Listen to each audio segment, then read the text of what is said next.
بسم الله الرحمن الرحيم الحمد لله رب العالمين والصلاة والسلام على أشرف الأنبياء والمرسلين وعلى آله الطيبين الطاهرين المعصومين ولعنة الله على أعدائهم أجمعين. خدا لعنت کرے ان لوگوں پر جنہوں نے اس فقہ کو اصول کو اتنا مشکل بنا دیا، یعنی دشمنان اہل بیت. اگر یہ دشمن نہ آئے ہوتے درمیان میں تو یہ فقہ و اصول، یہ تمام شریعت انتہائی آسان ہوتی. اور خمس ابھی کیونکہ اس طرح رائج نہیں ہے اور وہ صدر اسلام میں اس استبداد کی وجہ سے رائج نہیں رہی ہے، اس لیے یہ مسائل گمبھیر ہو گئے. وضو تبدیل کیا گیا ہے، نماز میں تبدیلیاں لائی گئی ہیں، بدعتوں کو شامل کیا گیا، اس تمام جو انحرافات ہوئے ہیں اس کی وجہ سے مشکل ہو گیا. وَإِلَّا کیا تھا؟ کچھ بھی نہیں تھا، کیا اجماع تھا. سب رسول کو نماز پڑھتے ہوئے سب نے دیکھا تھا. کتاب صلات میں آپ کو اتنا لمبا چوڑا کچھ بھی نہیں کرنا تھا، کتاب طہارت میں بھی آپ نے کچھ بھی نہیں کرنا تھا. آپ نے بڑے آسانی سے دو روایت سامنے آئی اور اس پہ عمل کر کے آپ آگے نکل گئے. لیکن جو حالات پیش آئے ان حالات میں علم کو محفوظ رکھنا، اسے پیش کرنا، اسے آگے چلانا، اسے لوگوں تک پہنچانا جو انتہائی آسان تھا. آب حیات تھا، پانی بہہ رہا ہے، سر چشمہ ہے، سب اس سے پی رہے ہیں اور کوئی ملاوٹ والے پانی کی طرف جانے کا تصور بھی نہیں ہے. ٹھیک ہے، نہ ہی کسی اور کوئی پانی اور بکتا ہے. جہاں سر چشمہ ہے وہ چھوڑ کے گدلا پانی کہاں بکے گا. لیکن تاریخ میں ایسا ہو گیا کہ صرف وہ بکا، یہ آب زلال، ٹھیک ہے، یہ ٹھنڈا گوارا اور منرل واٹر جو ہے یہ نہیں بکا، اور صرف وہ بکا. اس کی وجہ سے جو یہ سٹریم چل بھی رہی تھی آپ کی، جو شیرین پانی کی اور عصمت سے جو آپ تک علوم آ بھی رہے تھے، وہ بھی آلودہ ہو گیا. وہ آلودہ نہ کہ ادھر مقام سر چشمے سے آلودہ نہیں ہوا، وہ ہم تک پہنچنے میں آلودہ آیا. ہمیں پتہ نہیں چلا ان میں سے صحیح کون سا ہے اور غلط کون سا ہے. صحیح غلط کیوں آلودہ ہو گیا؟ اس لیے کہ یہاں پر بھی بہت سے لوگ جو کہ احادیث لیتے تھے اور آگے بیان کرتے تھے، تقیہ کی وجہ سے، باقی چیزوں کی وجہ سے. ایک چیز دیکھیں، آپ کے لیے بہت آسان ہے. کیوں؟ اس لیے کہ آپ بچپن سے صحیح چیز سنتے آ رہے ہیں. لیکن جو بچپن سے ایک منحرف معاشرے میں ہے، اس نے بہت سی غلط چیزیں سنی ہوئی ہیں. اس کے لیے ان تمام چیزوں کے ساتھ وہ کرنا انتہائی مشکل ہے. قوم میں ایک صاحب لمعہ پڑھا رہے تھے حرم میں. وہ پڑھاتے ہوئے قالین میں کبھی کبھار وہ کوئی کیل یا کوئی لکڑی ہوتی ہے تو وہ ہاتھ یوں کیا تو اس کے ادھر سے ہلکا سا خون نکلا ہے استاد کے. اس نے چوس لیا. جو شاگرد بیٹھے ہوئے تھے انہوں نے کہا یہ کیا کیا؟ اس سے کہا حضرت آپ کا ہاتھ نجس ہوا تھا. اس نے دکھایا پاک ہو گیا. یہ کیا کہہ رہا ہے؟ آپ کا ہاتھ جب نجس ہوا تھا تو چوسنے سے کیسے پاک ہو گیا؟ تو دیکھو نا پاک ہو گیا. میرے اپنے ساتھ ہوا، میں کعبہ میں تھا، وہاں خون گر گیا. کسی مریض اور بزرگ کو فلان تو آتے ہیں وہاں پہ بہت ہوتا ہے. میں نے جا کے وہ بلایا صفائی والے کو، کوئی بنگالی تھا. اس نے آتے ساتھ پوچھا لگانا شروع کر دیا کہ یہ کیا کیا، یہ نجیس ہے. صحیح سے دوبارہ اس نے تھوڑا پوچھا لگا کیا پاک ہو گئی. یار یہ ایسا نہیں کرو، ادھر نماز پڑھتے ہیں ہم. ٹھیک ہے، اس کو جتنا سمجھانے کی کوشش کی وہ پاک ہو گیا، جیسے استاد نہیں کرا تھا، پاک ہو گیا. میں نے کہا یہ بنگالی ہے، اس کو پتہ نہیں ہے. جا کے کسی سعودی کو پکڑ کے لایا کہ بھئی ادھر وہ نجس ہو گیا تھا، اس نے پاک نہیں کیا. اس نے آنکھیں بھی غور سے دیکھ کے کہتا پاک ہو گیا. اسے پوچھا مارا ہے اوپر تو پاک ہو گیا نا. تو اس استاد سے کہا بھائی یہ ایسے پاک نہیں ہوتا ہے، یہ نجس ہوا ہے، اس کو پاک کرنا پڑتا ہے۔ وہ بیچارے کو جا کے پڑھ کے آنا پڑا اگلے دن، اور آ کے اس نے کہا کہ میں معذرت چاہتا ہوں، میں جس معاشرے میں بڑا ہوا ہوں اس معاشرے میں یہی کرتے تھے۔ کتاب طہارت اس وقت جو یہ والا حصہ پڑھ رہے تھے اس وقت تو شاید چھٹی پہ چلا گیا ہوگا، اس کے ذہن میں بھی نہیں آیا کہ یہ چیز صحیح نہیں ہے۔ تو یہاں پر بھی بہت سے راوی ایسے آن اینڈ آف آتے جاتے تھے، بہت سی چیزیں وہ بن گیا استاد، اس سے پوچھا گیا، وہ جو معاشرے سے اس نے سیکھا ہے اس نے وہ بیان کر دی، اگلوں نے کہا یہ جو اصحاب امام ہے اس نے صحیح بیان کی۔ یہ ساری مشکل جو ہے وہ یہیں سے آئی ہے۔ رسول کے بعد جو ثقیفہ ہوا اور باقی ظلم ہوا اور انحراف ہوا اور در اہل بیت کو چھوڑا، در علم کو چھوڑا، چلے بہرحال ہم نے ایک لعنت بھیجی تھی، ادھر سے ادھر چلے گئے۔ آ جائیں واپس ہومس پر۔ ہومس میں جو مسئلہ ہم پڑھ رہے ہیں وہ یہ ہے کہ اگر آپ کو فائدہ ہو جائے، فائدہ آپ کو کس طرح ہوگا، اس کی قیمت بڑھ گئی ہے۔ آپ نے موبائل خریدا، گاڑی خریدی، وہ 10 لاکھ کی تھی، گاڑی کی قیمت 20 لاکھ ہو گئی، آپ کو 10 لاکھ فائدہ ہو گیا۔ اب یہ جو 10 لاکھ فائدہ ہے اس پر آپ کو فائدہ تو ہوا نا، جو یہ فائدہ آپ کو ہوا ہے فائدے پہ کیا ہے؟ خمس۔ آیا اس فائدے پہ خمس ہے یا خمس نہیں؟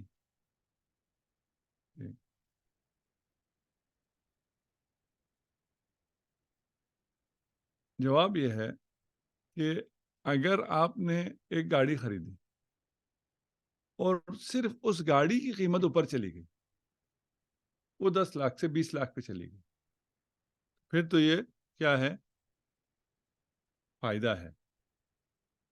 ٹھیک، مثلا ابھی آپ کو بتاتے ہیں ایک مثال میں اس کو رکھ کے، اگر آپ نے گاڑی لی تھی 1 من گندم دے کے، یہ صرف مثال ہے، 1 من گندم کی تو کوئی قیمت نہیں، ٹھیک، اب وہ گاڑی کتنے کی ہو گئی ہے؟ وہ 10 من گندم کی ہو گئی ہے، پھر تو آپ پہ خمس ہے کیونکہ آپ کو فائدہ ہوا ہے۔ لیکن اگر گاڑی کی تو قیمت بڑی ہے، وہ در حقیقت کوئی قیمت نہیں بڑھی، گندم آپ نے کتنے گندم کی لی تھی؟ 1 من گندم کی گاڑی لی تھی، ابھی وہ گاڑی کی قیمت 10 برابر بڑھ گئی ہے، لیکن کتنے من گندم کے برابر ہے؟ 1 من گندم کے برابر، کیونکہ جتنی یہ قیمت بڑھی ہے جتنی باقی سب کی بھی قیمتیں بڑھ گئی۔ ابھی فرمان ایران سے آئے ہیں، وہ کہتے ہیں ہم نے گاڑی خریدی تھی 30 ملین میں، آتے ہوئے جب ہم نے بیچی تو بکی 300 ملین میں، کتنا فائدہ ہو گیا؟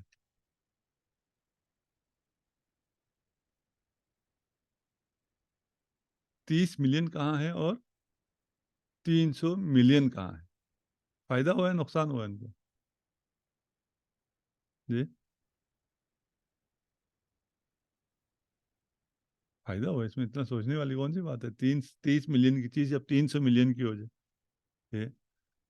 وہ کہتے ہیں ہم نے حساب کیا، کیونکہ انہوں نے ڈالر سے خریدی تھی، پہلے ڈالر کو چینج کر خریدا تھا، کیا اس وقت جب ہم نے خریدی تھی تو وہ 10,000 ڈالر کی تھی، جب ہم نے بیچی تو وہ 8,000 ڈالر کی تھی، فائدہ ہو نقصان ہو؟ نقصان ہو۔ وہ قیمت نہیں بڑھی تھی، یعنی گاڑی کی قیمت بڑھ کے آپ کو کوئی فائدہ نہیں ہوا تھا، وہ مہنگائی بڑھی تھی، وہ تومان گرا تھا، گاڑی کی قیمت نہیں بڑھی تھی۔ تومان کی گرنے سے آپ کو لگا کہ اس کے کیا ہو گیا؟ قیمت بڑھ گئی۔ بس یہاں پر ایک تو بات واضح ہے، آپ نے ایک چیز خریدی، اس عین میں اضافہ ہو گیا، آپ نے ایک وہ اونٹ خریدا, اس اونٹ نے آگے بچے دے دیے اور عین میں اضافہ ہو گیا, اس پہ تو خمس ہے, وہاں تو کوئی مسئلہ نہیں, ٹھیک ہے نا. دوسرا یہ کہ عین میں اضافہ نہیں ہوا ہے, قیمت میں اضافہ ہوا. عین وہی عین ہے, گاڑی وہی گاڑی ہے, اس میں کوئی اضافہ نہیں ہوا, اس نے بچے نہیں دیے, ٹھیک ہے نا. لیکن اس میں کیا ہو گیا, اسی قیمت میں اضافہ ہو گیا. اگر وہ قیمت میں اضافہ واقعاً حقیقتاً اس کی قیمت میں اضافہ ہوا ہے تو پھر تو خمس ہے. ٹھیک. اگر اس کی قیمت میں اضافہ نہیں ہوا ہے, مہنگائی زیادہ ہو گئی ہے, ہر چیز کی قیمت میں اضافہ ہو گیا ہے, یعنی در حقیقت روپیہ گر گیا ہے.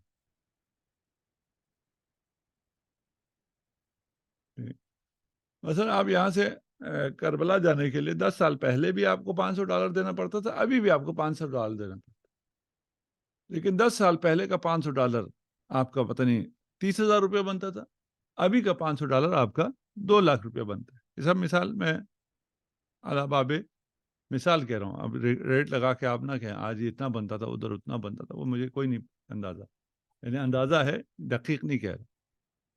ٹھیک. بس ملا کیا ہے, ملا کیا ہے, اگر عین میں زیادہ ہو گیا ہاں تو واضح ہے, اگر قیمت میں زیادہ ہوا, وہ قیمت زیادہ ہونا آیا منافع ہے, ربح ہے, فائدہ ہے تو خمس ہے, نہیں تو نہیں. ٹھیک. اچھا, یہ جو قیمت میں اضافہ ہوا ہے, کبھی کیا ہوتا ہے, آپ 1 من گندم لیتے ہیں, ٹھیک. ایک من گندم آپ نے خریدی سیٹ والی, وہ مہنگی ہوتی, اس کو آپ نے لگایا, اس سے ویسی 10 من گندم نکلنا چاہیے تھا, بارشیں نہیں ہوئی, فلان ہوا, اس سے 2 من گندم نکلا, اضافہ ہوا نہیں ہوا, 1 من 2 من ہو گیا. قیمت میں کیا ہوگا, قیمت میں وہ آدھی قیمت بھی نہیں ملے گی. کیوں نہیں ملے گی, وہ سیڈ تھا, وہ مہنگا تھا, 1 من 5 من کی قیمت کا تھا, کیونکہ اس نے 10 من دینا تھا, نکلا کیا 2 من نکلا. یہ 2 من اس 1 من سے کم ہے. ٹھیک. اگر قیمت نہیں بڑھی ہے تو پھر کیا ہے,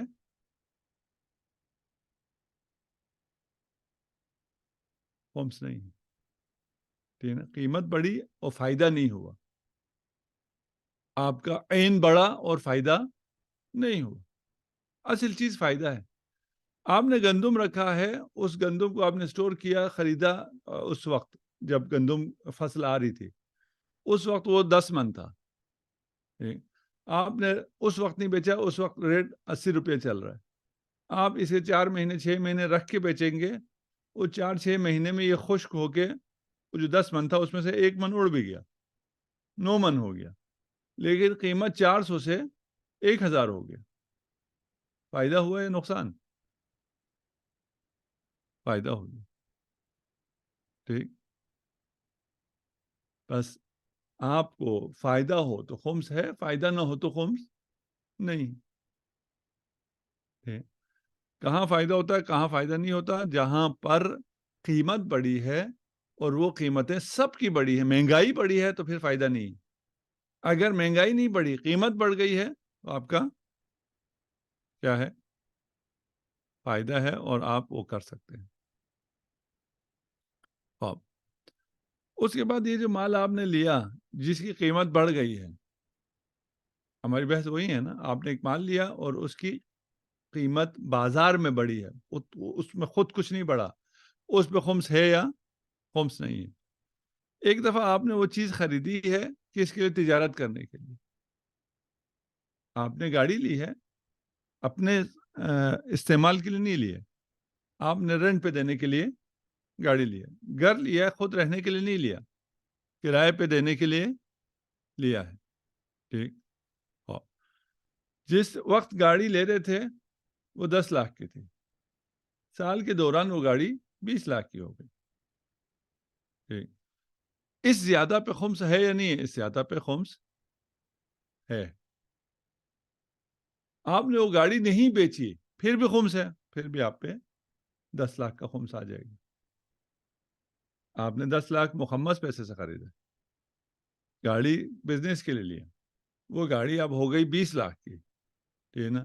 یہ جو 10 لاکھ ہے اس پہ آپ کو خمس دینا، جب آپ کا سال وہ آئے گا، مالی سال آئے گا، وہاں آپ اپنے فائدے میں یہ 10 لاکھ بھی شامل کریں گے۔ آپ کہیں گے میں نے تو گاڑی نہیں بیچی، نہ بیچو، اس سے کیا ہوتا ہے؟ آپ مالدار تو ہو، آپ کو فائدہ تو ہوا ہے کہ آپ کے پاس پراپرٹی ہے، آپ نے ابھی ان پراپرٹیز کو بیچا نہیں ہے۔ میرے پاس کوئی پراپرٹی نہیں ہے، میں کیا بیچوں گا؟ ٹھیک، آپ کو لوگ نہیں کہتے یہ مالدار ہے، آپ کہ میں نے تو نہیں بیچا ابھی، میری تو پراپرٹیز پڑی ہوئی ہے، بیچ تو سکتے ہو نا۔ ٹھیک، میں کہیں پھنس جاؤں گا، میں کیا کروں گا؟ ٹھیک، آپ کے پاس پراپرٹی ہے، اس پراپرٹی کی قیمتیں بڑھ گئی ہیں، جب چاہیں آپ اس کو بیچ سکتے ہیں۔ ٹھیک، تو اس پہ آپ کے اوپر خمس آ گیا۔ ٹھیک، لیکن اگر میں نے کوئی چیز اپنے استعمال کے لیے لی، یہی گاڑی میں نے استعمال کے لیے لی، 10 لاکھ اس میں قیمت بڑھ گئی، ٹھیک، یہ جو قیمت بڑھی ہے یہ مجھے فائدہ ہوا ہے، بزنس میں فائدہ ہوا تھا، یہاں مجھے فائدہ نہیں ہوا، میرے ایک استعمال کی چیز تھی، اس سے میں کوئی منفعت نہیں اٹھا رہا ہوں، بزنس نہیں کر رہا میں، یہ زیادہ ہونے سے مجھے کوئی حاصل ہوگا، فائدہ ہوگا، ٹھیک ہے نا؟ صرف کیا ہوا، مجھے یہ سہولت ہو گئی کہ یا اگر میں اس اچھے ٹائم پہ نہ خریدتا تو ابھی نہیں خرید سکتا تھا، قیمتیں اتنی اوپر چلی گئی۔ یہاں مجھ پہ جب میرا سال آئے گا، اس پہ خمس واجب ہوگا، اس پہ خمس واجب نہیں ہوگا۔ آپ کبھی 10 لاکھ کی گاڑی خریدی تھی، یہ 20 لاکھ کی ہو گئی، 10 لاکھ کو آپ کو فائدہ ہوا ہے، یہ اس کا خمس نکالو گے؟ نہیں جی، اس کا خمس نہیں ہے۔ اس کا خمس کب ہوگا؟ جب میں گاڑی بیچوں گا۔ اگر میں سال کے آخر میں گاڑی بیچ دیتا ہوں، بیچنے کی وجہ سے مجھے 10 لاکھ روپیہ ایکسٹرا آ گیا، وہ جو 10 لاکھ ایکسٹرا آیا ہے اور میری بچت میں گیا ہے، اس پہ کیا ہوگا؟ خمس ہوگا۔ ٹھیک، بس ان ساری چیزوں میں اصل کیا ہے؟ اصل یہ ہے کہ ہم نے دیکھنا ہے کہ یہاں پر مالیت میں اضافہ ہوا ہے یا نہیں ہوا ہے، ٹھیک ہے نا؟ وہ کون بتائے گا؟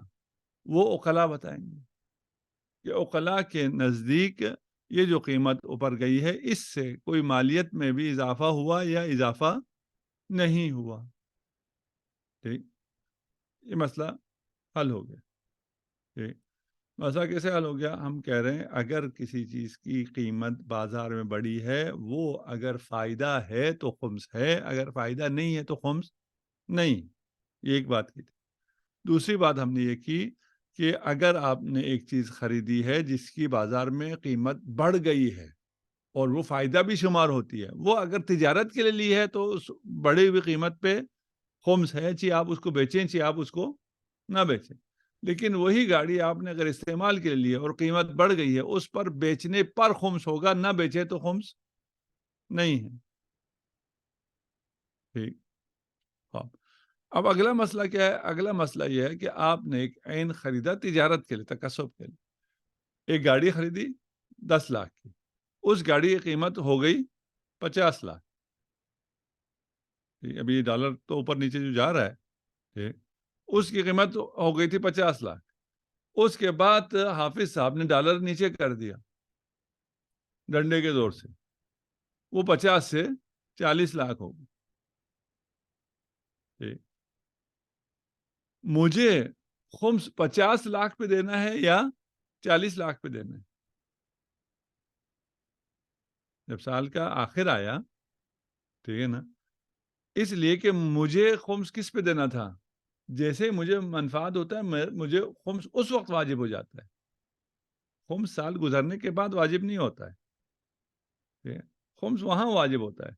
وہ جب زیادہ تھا تب میں نے خمس دینا تھا، میں نے نہیں دیا، اس کے بعد وہ پھر اس کی قیمت نیچے آ گئی، وہ جو زیادہ ہوا اور وہ سخت فائدہ ہوا، اور گاڑی میں نے رینٹ کے لیے لی ہوئی تھی، وہ جیسے ہی وہ قیمتیں بڑھی میں نے رینٹ بھی بڑھا دیا۔ کہ میں آخر سال کے انتظار میں تو نہیں رہوں گا، میں آخر سال دیکھوں مجھے فائدہ ہوتا ہے، کتنی بچت ہوتی ہے، پھر میں رینٹ بڑھاؤں گا. ایسا تو نہیں ہے. رینٹ تو میں نے اسی وقت بڑھا دیا کہ گاڑیاں مہنگی ہو گئی، پیٹرول مہنگا ہو گیا. ٹھیک، آخر میں آ کے دوبارہ وہ پیٹرول بھی سستا ہو گیا، گاڑی بھی سستی ہو گئی. اب میں آج کا حساب کروں گا یا میں وہ بڑا ہوا حساب کروں گا، اور اس کا میں ضامن ہوں. وہ جو خمس اگر میں اس وقت دیتا تو کیا خمس ہوتا؟ ٹھیک ہے، آج وہ خمس 50 لاکھ کی جگہ 40 لاکھ پہ آ گیا. وہ 10 لاکھ کا میں ضامن ہوں یا ضامن نہیں ہوں، اسے انشاءاللہ کل دیکھتے ہیں. وصلی اللہ علی محمد وآلہ الطاہرین سر ایک الطاہرین. کوشچن